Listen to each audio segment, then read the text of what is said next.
These products are self-retracting lifelines. A self-retracting lifeline is a fall protection product that you would use when you're wearing a harness like that, when you're working at height, and the line would connect onto normally the D-ring on the back of the harness, like that. So I can draw that down and it retracts back up into the housing by itself.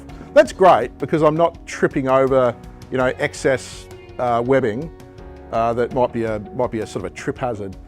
If I fall, it'll lock on and arrest the fall. So it's a fall arrestor or a self-retracting lifeline. Now, this one in the middle here, this is the 3M PROTECTA Rebel unit. It's a 3.3 metre device. If you're needing a line longer than 3.3 metres, there's another product in that same range, this one here, this is a 10 metre version, so it's a longer version, and it's also got a steel cable.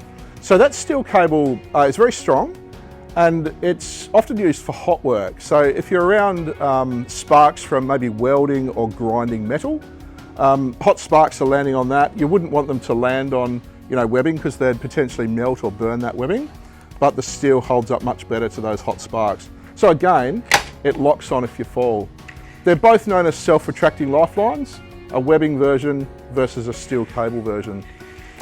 Speak with a crew at your local SafetyQuip branch for further information on self-retracting lifelines.